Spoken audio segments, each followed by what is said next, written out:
জনাব এম.এইচ. শাহ জালাল। আসসালামু আলাইকুম। ওয়ালাইকুম আসসালাম ভাই, বলেন। কেমন আছেন ভাইজান?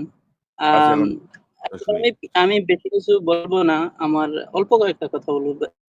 লাইক আমি গত 5 আগস্ট থেকে আজ পর্যন্ত আমি ইন্ডিয়ান মিডিয়া, বেসিক্যালি তাদের হিন্দি, ইংলিশ যত মিডিয়া আছে সবগুলোকে মোটামুটি আমি অবজার্ভ করলাম।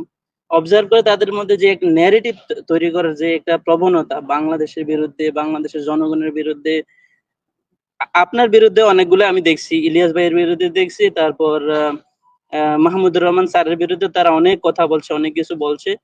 তো আশা করি তাদের যে ন্যারেটিভ তারা সৃষ্টি করতেছে তাদের দেশের মধ্যে, আমাদের দেশের বিরুদ্ধে, জনগণের বিরুদ্ধে, এটা বেশি কাজে আসবে না ইনশাল্লাহ। আমাদের যে জনগণ, আমাদের যে সেনাবাহিনী, আমাদের যে power basically based on the people, based on the army, based on the intellectual, those who are advising our country, ইনশাল্লাহ আমাদের বিরুদ্ধে তারা জয়ী হতে পারবে না।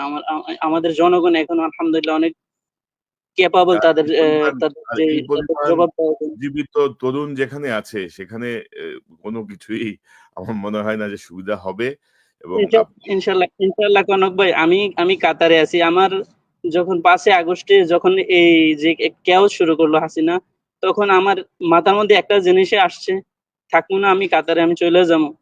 আমার ভাই অনেক আমাদের দেশে অনেক ভাই আমাদের মতো তরুণ জীবন দিতেছে দেশের জন্য। সো আমি যদি মরে যাই, আমার তামান্না এটা ইনশাআল্লাহ দেশের জন্য শহীদ হওয়া, এটা খুব ভাগ্যের ব্যাপার ইনশাআল্লাহ। এখনো যদি ইন্ডিয়া যদি এরকম কোনো কিছু করার চেষ্টা করে, ইনশাআল্লাহ আমাদের রক্ত শেষ বিন্দু রক্ত দিয়ে আমরা আমাদের দেশের জন্য আমরা যুদ্ধ করে যাবো ইনশাআল্লাহ। এবং আমরা আমাদের জনগণের সাথে আছি, এই সরকারের পাশে আছি আমরা। আমাদের দেশের আমরা রেমিটেন্স পাঠাই আমাদের দেশের ভিত্তি মজবুত করার জন্য। আপনি লক্ষ্য করবেন যে আমাদের দেশের রেমিটেন্সের প্রভাব কিন্তু অনেক বেড়ে গেছে ইনশাআল্লাহ। আমরা আমাদের দেশের জনগণের পাশে আছি। বেসিক্যালি আমার নিজের একটা কথা বলি, আমার অনেক ইচ্ছা ছিল যে আপনি ইলিয়াস ভাই আপনারা দেশে যাবেন। মাহমুদুর রহমান স্যার, আমার অনেক ইচ্ছা যে উনি রাষ্ট্রপতির দায়িত্ব গ্রহণ করবেন, তাকে দেওয়া হবে। এবং আপনারা দেশের দায়িত্ব, আপনাদের থেকেই আমাদের দেশপ্রেম শিখা। আপনারা হচ্ছেন আমাদের গুরুজন। আমরা নিশ্চয়ই আমাদের দেশে যাব। আর আপনারা যেভাবে সজাগ আছেন, আমার মনে হয় যে ভারত লম্পট যাই করুক সুবিধা করতে পারবে না। আর ভারতের মিডিয়ার ব্যাপারে আমি মনে করি যে আমাদের বাংলাদেশের মিডিয়াগুলোর আরো সচেতন হওয়া উচিত, কাউন্টার রিপোর্ট করা উচিত, প্রোপাগান্ডা গুলো তুলে ধরা উচিত। এখনো আমাদের দেশের মিডিয়াগুলো এখনো ঠিক হয় নাই স্যার। আমাদের দেশের মিডিয়া এখনো ঠিক হয় নাই। এই যে পিনাকি দাদা যে আপনার লোকজনকে ডাকছে একটা প্রতিবাদ করার জন্য, ওইটার মধ্যে একজন ছেলেকে প্রথম আলোর বেসমেন্টে নিয়ে পিটে তারে আহত করছে সেনাবাহিনীর কিছু সদস্য। এখনো সেনাবাহিনী, পুলিশ, বিভিন্ন বাহিনীর মধ্যে অনেক আওয়ামী দালাল এখনো আছে। তাদেরকে has to be removed, otherwise country will not be safe.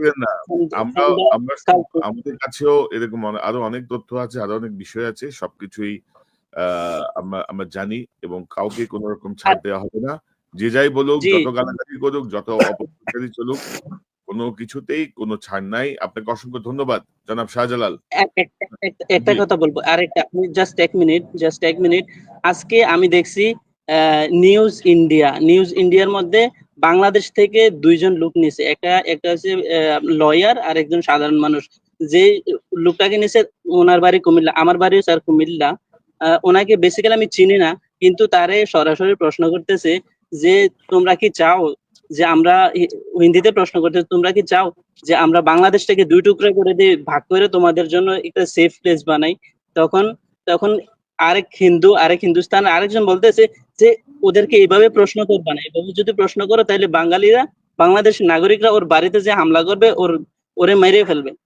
So এইভাবে প্রশ্ন করে না। তখন আরেকজন লয়ার তাকেও প্রশ্ন করছিল যে क्या तुम लोग चाहते हो कि हम बांग्लादेश को अलग करके दूसरा कंट्री बना के तुमको अलग अलग करके दे सकते? हाँ, अगर तुम लोग चाहोगे तो हम देंगे। তো এইভাবে প্রশ্ন করতেছে। তো ওই বলতেছে যে এখন এটা তখন বলতেছে যে আমরা চাই না, আমরা এটা ভাগ করতে চাই না হিন্দু।